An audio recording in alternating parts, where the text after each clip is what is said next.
Largely in a response to the early years of Montessori history with Dr. Montessori in Europe.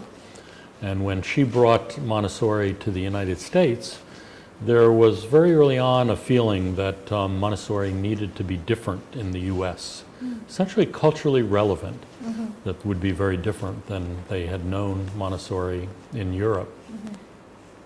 Okay, so the organization started just to make Montessori education more adopt or more suitable for U.S. education and children and families. Oh, that's actually how similar that is. We're right here doing in China, right? Absolutely, absolutely. And the organization itself, we like to think of it as a membership organization. It really is composed of Montessori teachers, Montessori administrators, and the third component, a very important component, are the faculty, the trainers who prepare Montessori teachers. And when I joined AMS back in January of 2005, the organization was small and growing, but I had the wonderful privilege of working there for 13 years, and we expanded, actually doubled in size over those 13 years in terms of the number of teachers and administrators and teacher educators. Wow, wonderful. By membership organization, what does that mean? Membership organization seems, a little bit strange or not that familiar to Chinese teachers, I guess. Well, it really begins with the individuals and the organizations, and I'll tell you a little bit about the different groups who decide that they want to become a part of AMS. They actually pay dues, and then they are part of the governing board of the organization. The first category are the schools, Montessori schools. About over 1,600 schools are members of AMS. And maybe 10 or 20% of those are outside the U.S. And they are really, in some ways, the core of AMS. The second group are the individual teachers, and there's over 15,000 individual teachers that become members of the organization as individual members. And then the third category, which I was mentioning earlier, are the teacher education programs. And there's over 100 teacher education programs that again, are part of AMS and their members. So what it essentially, I like to think of members, the company, the association, it really exists to serve its members, just like in a business or in a corporation, where the work that's being done, the profits that are being generated, really serve and go back to the shareholders. So really the members are the shareholders of AMS. Okay. So actually, the training part is only 1/3 of AMS's, membership system. Yep. Okay. And I often think back to my first year at AMS, as I was getting grounded and getting to know all the different components. The teacher educators would often say, "Rich," they sort of lean over to me privately and say, "We're the most important. If we didn't exist, there would be no one to train our teachers." And then I would meet with a group of heads of schools, and they would lean over quietly and say, "Rich, we're the most important group. If there weren't any schools, there wouldn't be a need for the training of teachers." And then the individual teachers, of course, said, they're the ones who are trained, and then they're the ones who are teachers. And so I literally had to balance making sure they all felt very, very important stakeholders of the organization. And one way that I often did that was everyone agreed that the bottom line, that we existed to serve the children. And we always had to remember that it was the children that were in the schools, that were being taught, helped by teachers and the administrators who were actually running the schools. So the children became, the center of our focus. Okay. So if we dig in a little bit more into the membership system, let's say take the training programs, for example. The training programs are members of AMS. So by that you mean AMS actually does not do the trainings themselves. Right. The programs who do the training who provides the training, are the, as I said, are the programs. AMS as an organization does not itself do training.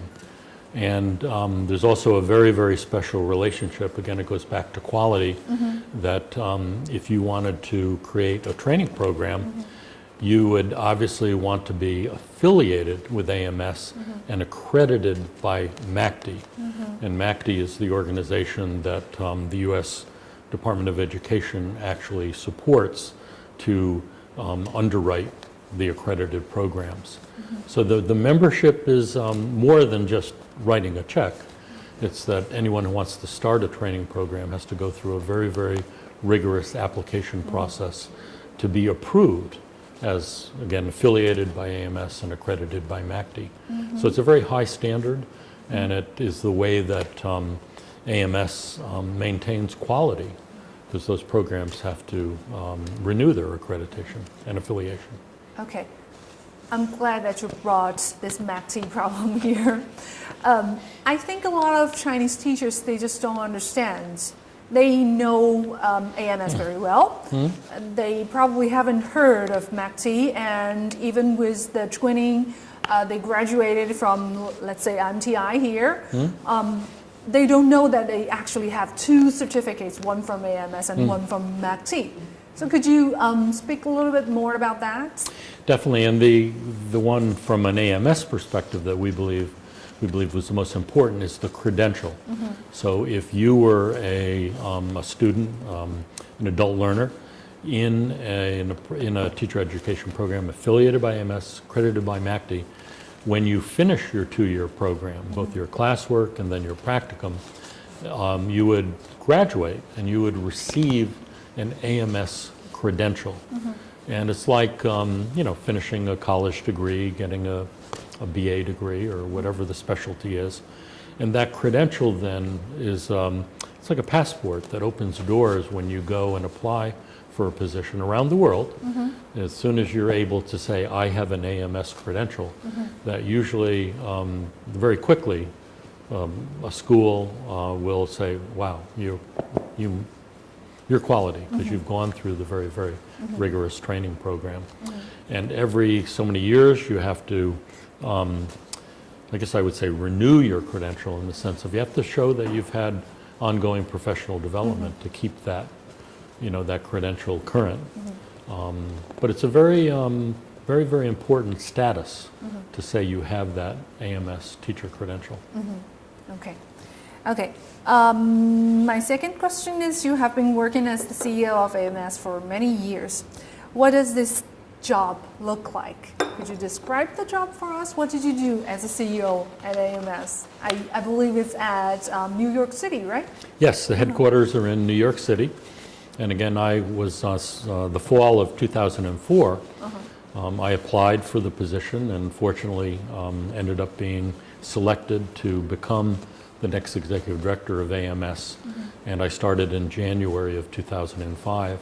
And my work, my job, was really to make sure the organization thrived, and by that we were always focused on quality, and it was always important to grow and increase our membership.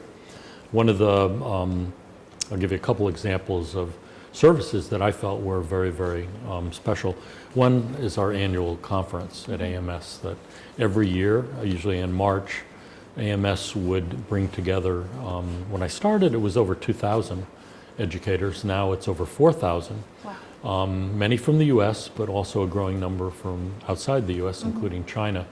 And the whole purpose was to come together for 3 or 4 days and learn from some very excellent keynote speakers, workshop presenters, and then a lot of networking, informal networking, connecting with other teachers and other administrators.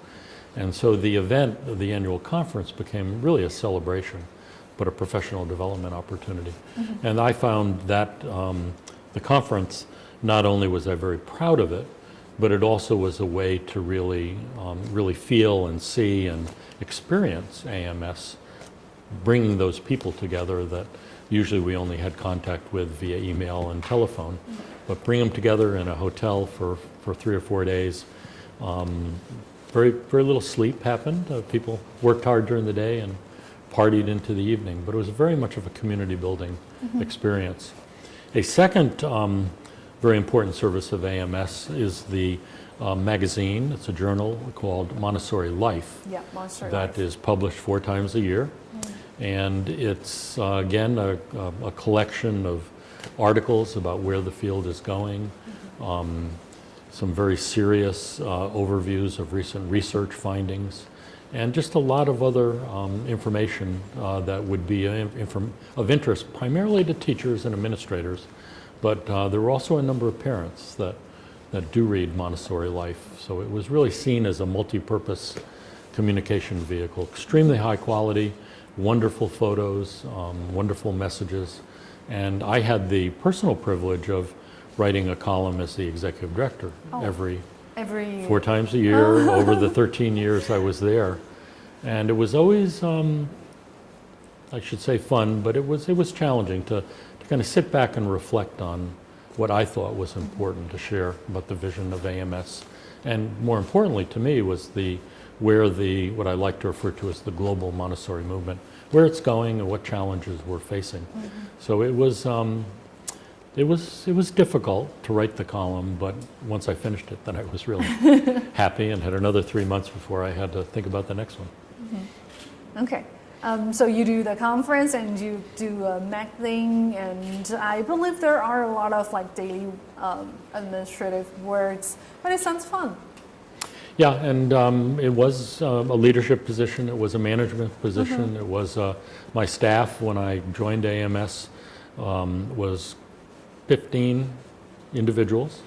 When I left, it was over 30. Wow. So we grew, and of course, yeah, you it's a literally wonderful doubled staff. the staff Yeah. and the members. And the Wow. staff needed a lot of support, and a lot of what I did was to kind of always bring us together and make sure we're moving in the same direction in terms of the mission of the organization. And as you know, with any management position, there's also, you have to worry about the finances, money coming in, money going out. We did a lot of webinars like this in terms of using the internet as a way to get information out to individuals around the world that might not be able to get to that conference face to face. So it's very exciting as technology changed, and Yes. the organization did a lot to keep up with technology.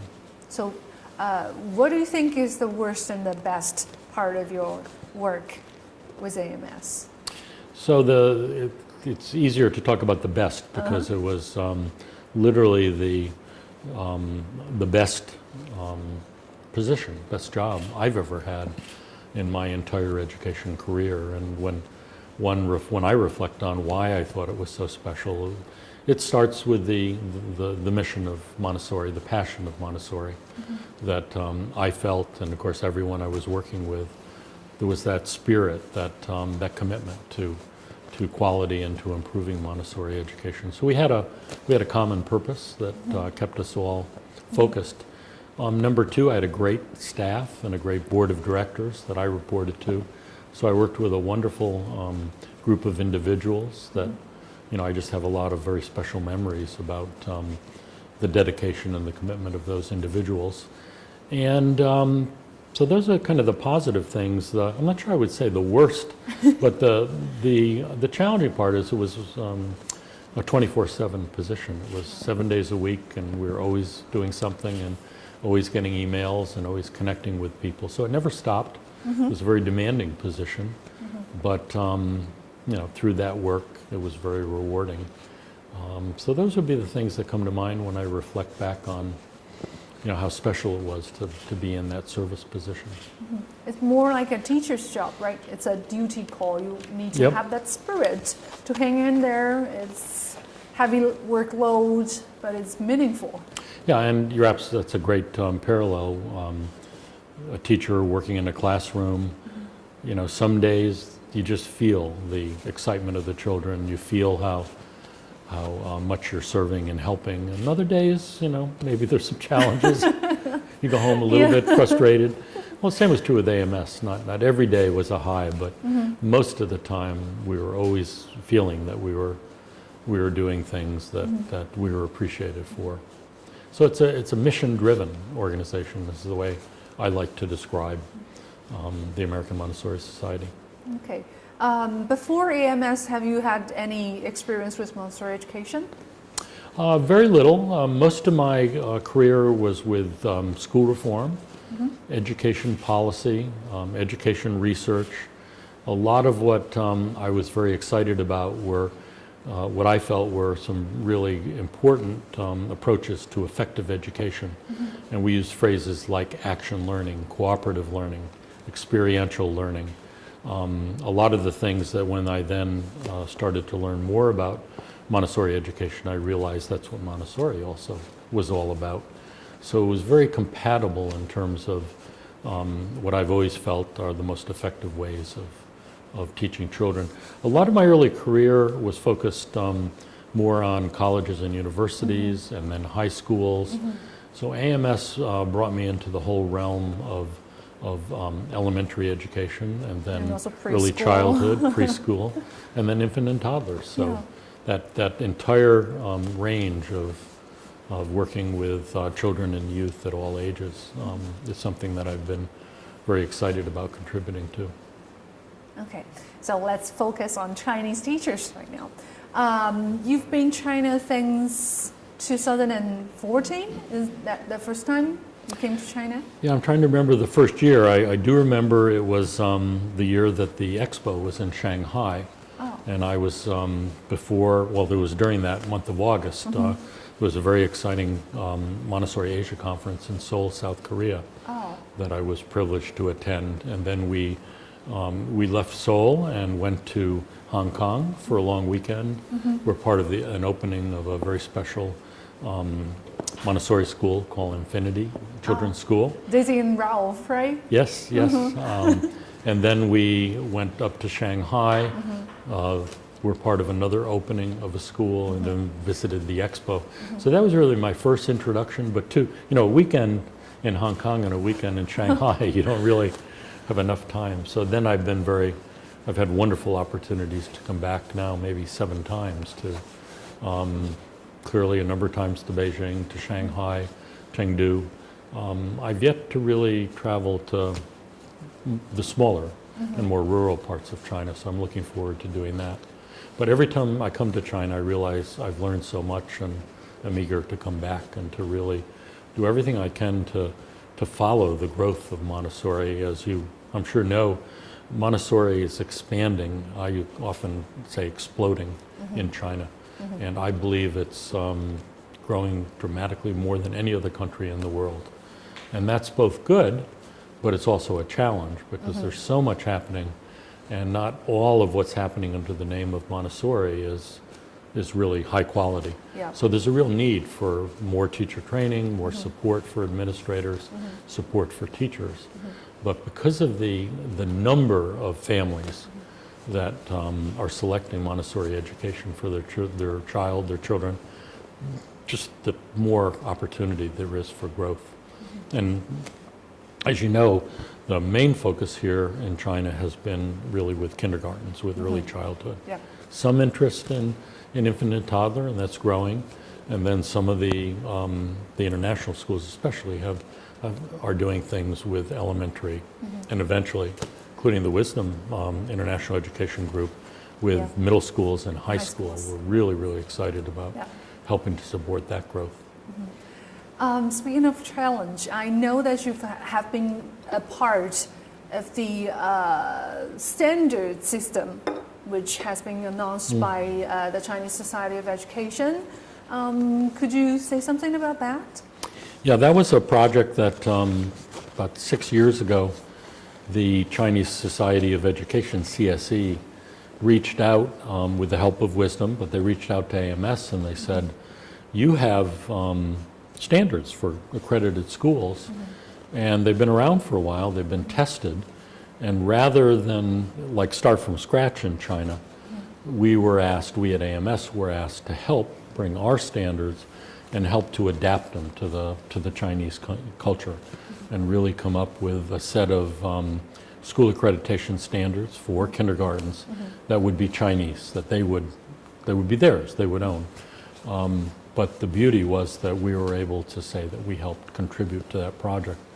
And the process was over 6 months. We had several-hour conference calls every month with a team of experts, a group from China and a group from the US, and went through all of the different standards and adapted them to China. And then, of course, when all that work was finished, we had a very thick publication, not only the standards themselves, but a tremendous number of examples and what some of the details meant in terms of like multi-age grouping, a very important component of Montessori education. So we were really very proud to be able to contribute to that development of standards here in China. There's a need for more work to be done, especially for teacher education programs. MACD in the US does do some work in China, but they really there needs to be some expansion to get more help in terms of what a quality teacher education program should look like and how they can serve teachers. Okay, I guess that gives you a huge opportunity to really get to know Chinese teachers, Chinese schools, and Chinese organizations, what is happening in China. So what do you think about Chinese teachers here? I've been very, very impressed with the teachers that I've met, the classrooms I've visited, and watching them interact with children and use Montessori materials. Of course, a major challenge for me is that unfortunately I don't speak Mandarin, so I need an interpreter. I mean, I can watch, I can, connect with, but then it takes an extra challenge to be able to have someone so I can actually have a conversation and talk with the teachers. There's such, it's true worldwide, including the U.S., but I see unbelievable level of excitement and passion here when I talk to teachers. Their smiles, their energy, when I ask them, why did you become a Montessori teacher, or what do you like best about it? It just immediately, there's a lot of excitement and a lot of energy that comes from it. I can't really say that it's more than, say, teachers in the U.S., but it is something that I just am very, very pleased to see and to be a part of. And for many of the teachers, they do have obviously training and they have a credential, say in early childhood. And then what's exciting to see that some of them may want to get a credential at the infant and toddler level, move into that direction, or elementary.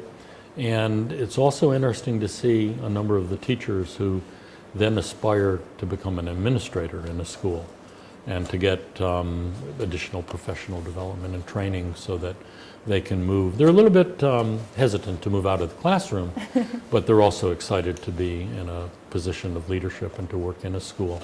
One of the programs that we help organize at AMS that has existed now for, I believe, 6 years, it's called the Emerging Leaders Program.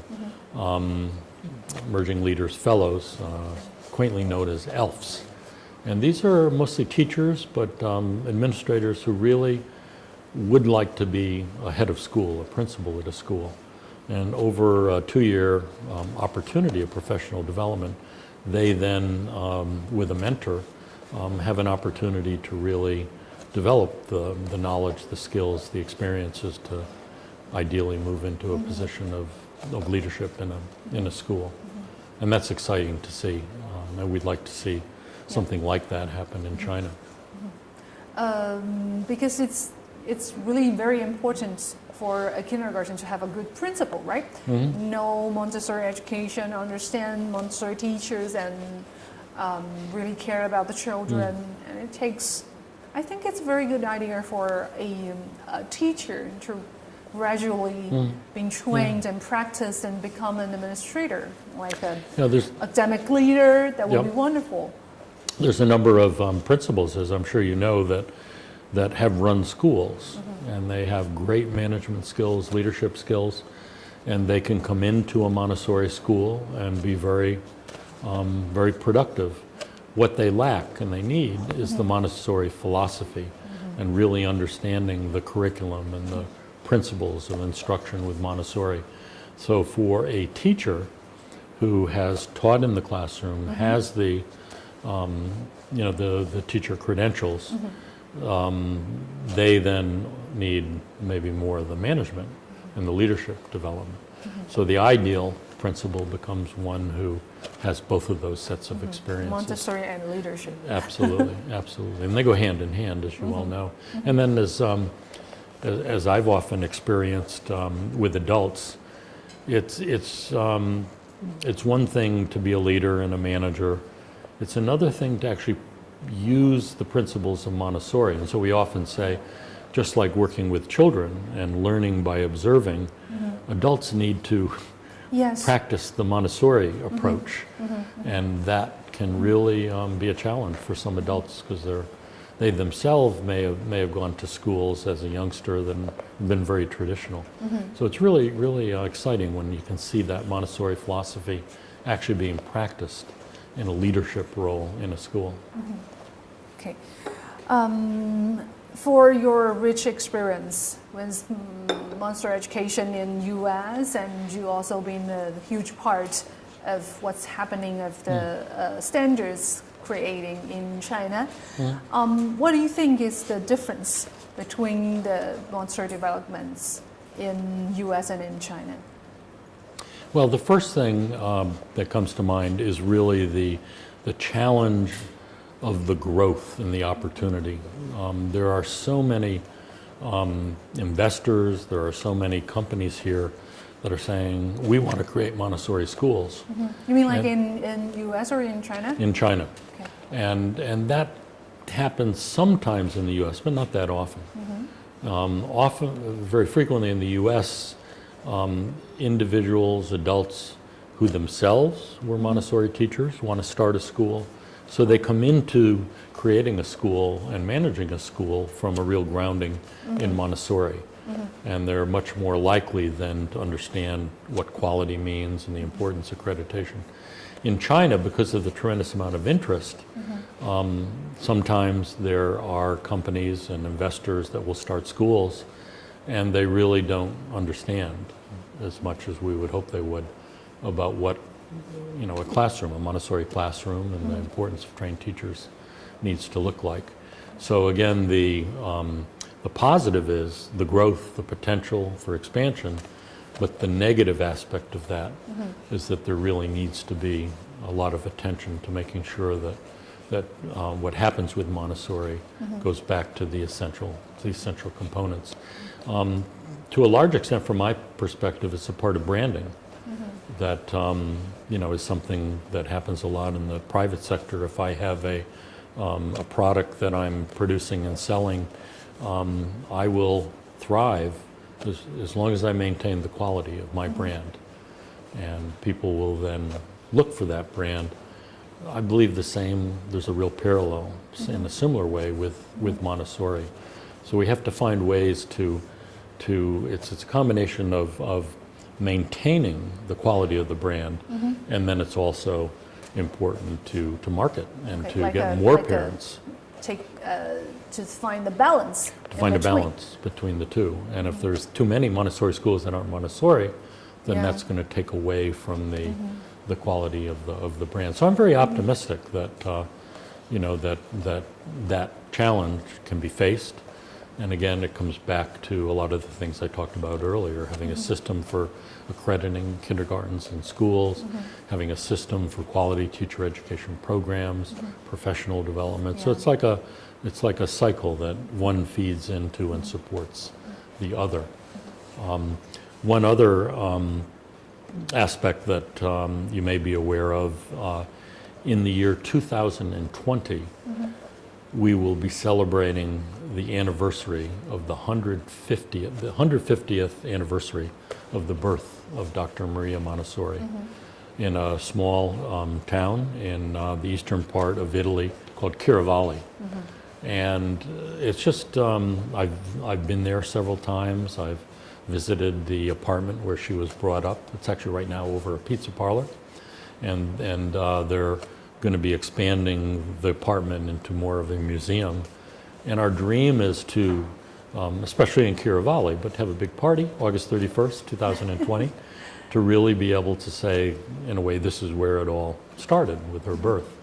But more importantly to me, then it's to be able to find ways to celebrate that Montessori now is in many, many countries. I believe more than 100 countries. Montessori is alive and well and growing. So our hope is to be a catalyst for a whole variety of ways of celebrating the power of Montessori education and using the anniversary of her birthday as an opportunity to really do that and to get visibility and to get people together to really reflect on what we've done, and perhaps equally, if not more important, to really think through what the next future of Montessori, the next 10 or 20 years, and really come up with an agenda that will create what I like to refer to as a global Montessori movement that'll really help to expand the Montessori community, maybe another double or triple. So a lot of work that needs to be done. Yeah. And actually, Richard, do you know that I especially made this question for you? I asked for the differences because we have talked a lot of times. Sure. We have talked a lot. It just feels to me that every time you speak about Montessori education, there's very little difference. As you mentioned, you always saying that we're the same, we're doing the same work, and it's kind of like parallels or similarly developed, or we need to do this, and all the people or all the Montessori people around the world are all on this. It is the way you were thinking about in a whole and together in a worldwide range. I think it's really the amazing thing about your mindset. And Eugene, I appreciate that because I like to, as much as possible, focus on what we have in common in the different traditions, histories of the different organizations of Montessori. And there are obviously differences about how one approaches different parts of the instructional process working with sensorial materials. So it's respecting, from my point of view, it's respecting differences, but at the same time looking for commonalities and looking for ways that we can support each other. And I do get concerned sometimes if someone says, well, I'm better than you. You know, I have this training, my training is better than yours. It's not, from my point of view, it's not better. It's different. And the wonderful thing by saying it's different then is that it leads to the question, well, how is your training different from mine? Or how is your approach with children different? And then the obvious question is, well, it's different in that way. Why? Why do you do, what you do with children? And to me, it's extremely important to be able to really understand, the rationale. And it goes back to the theory, the philosophy of Montessori, why certain things can be done certain ways. And I'm just so committed to the notion that through that process of identifying differences, respecting differences, looking for the rationale, then there's an opportunity for learning. So maybe the next time I go into a classroom, I can try something that I saw you doing in your classroom, and ideally you may learn something from what I'm doing. And it's always seeing the opportunity for growth and for change. And what I know you're aware of, because you've done a lot of looking at the research on Montessori education, but there's so much now that we're learning about brain research and how, I was going to say children learn, but it goes all the way back to birth and even before birth, of the development of the brain. And so much of what science is telling us is so compatible with what Dr. Montessori, for some reason, knew, figured out. But we can learn so much from applying that, what we're learning from brain development to Montessori education. And I think it's also a great thing that we can have you to work together with us because, as you mentioned, the rapid growth, the increase of Montessori education or so-called Montessori schools in China, for me, it's definitely a good thing. Even it's not very much correct information that is getting out, but a lot and more people are getting to know there is a kind of education called Montessori.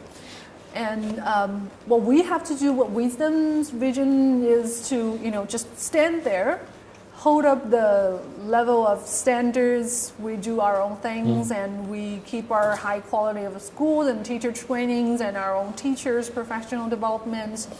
And for those ones who get to know Montessori and wants to know more, they want to dive in, they want to know the truth, the actual, the classic way of conducting a Montessori school or take the Montessori training.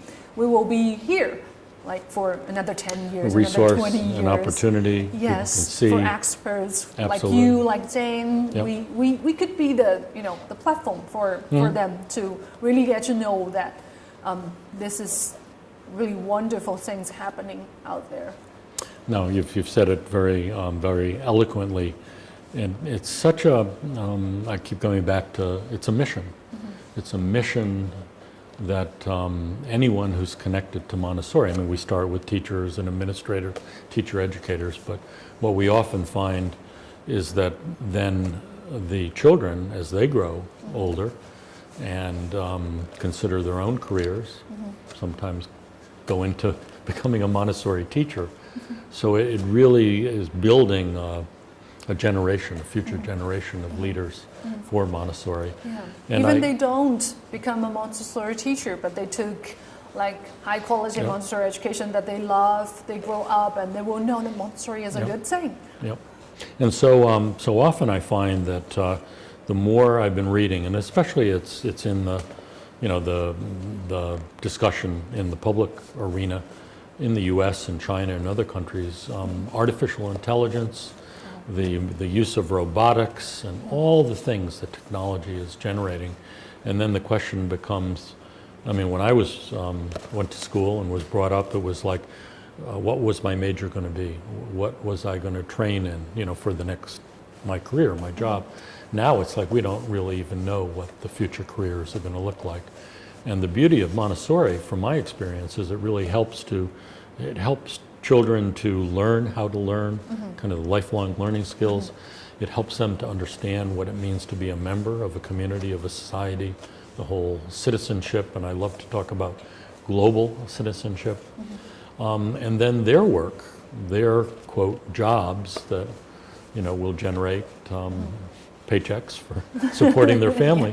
The skills for those positions are going to be so very, very different because of artificial intelligence and robotics and other forms of technology. So Montessori to me is extremely well positioned to help people understand that it's an education that prepares young people for life. And I know that maybe sounds more like a phrase, but it really creates a vision for children to know that they are going to be the future leaders.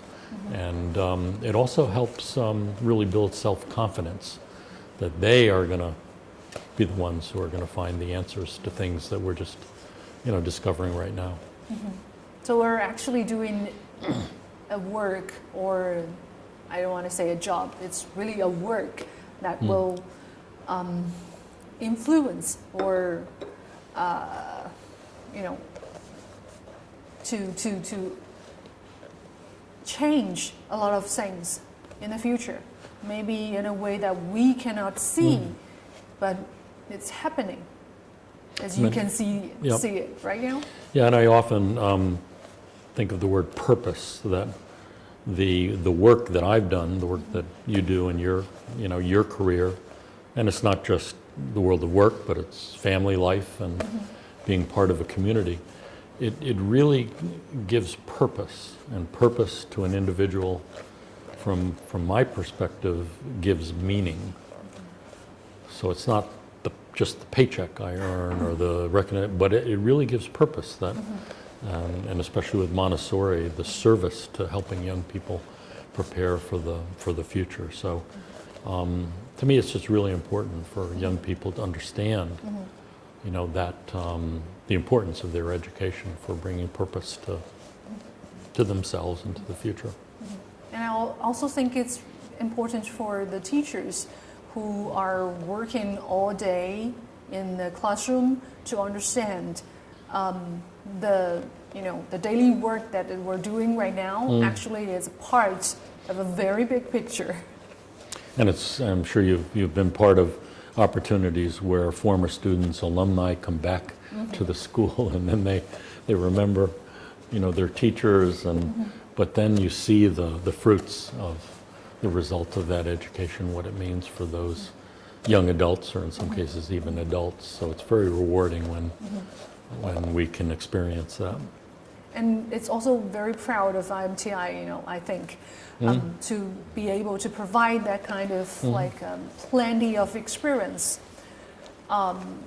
Another point of view, another way of seeing education to the not to the children, but to their teachers. So the teachers can be prepared as a fully enriched soul to go back to their work and to enrich the children in the classroom. It's very, very, very rewarding. Good moving way. And part of why I've enjoyed so much being connected with Wisdom and being able to serve and work with you and colleagues is that you include the components of, you have schools, international school, you have a teacher education program, IMTI, you have the National Institute for Montessori Education, NIME, that is doing a whole variety of things. You're concerned with research. So it really brings together a lot of the things I've talked about today of the essential elements of making sure Montessori flourishes and achieves quality and then expands. So it's been a really great experience for me, and look forward to being connected to Wisdom and other similar initiatives that we can partner with. We're also very glad to have you here. Thank you. And my last question, what will your suggestions be for those who'd like to enter the world of Montessori education? So the first thing would be to immediately say, I'm so excited to find out that you're interested. And then it would be the message of, you need to go visit a school. You need to spend at least a couple hours in a classroom. To me, that's the best way to see Montessori in action. And then once a young person, expresses their interest, visits the classroom, then it would be immediately to talk about the importance of training. That many of them will want to become teachers, so the importance of becoming part of a teacher education program, getting that credential, doing the professional development to keep one's preparation current. And some individuals might be interested more in the administrative side of things in the school. So then it's letting them know what opportunities there are to move forward. And then, of course, you have to find the right program and the right community and get started. But once one is on that journey, I find 99% of the time they are going to continue and be successful. One of the they're normalized. Right, Montessori absolutely, absolutely. And one of the ideas I've been thinking a lot about, I'm not sure how we're going to be able to maybe create it, but I've often used the analogy of a passport, like when you travel, and our passport allows us to move from country to country.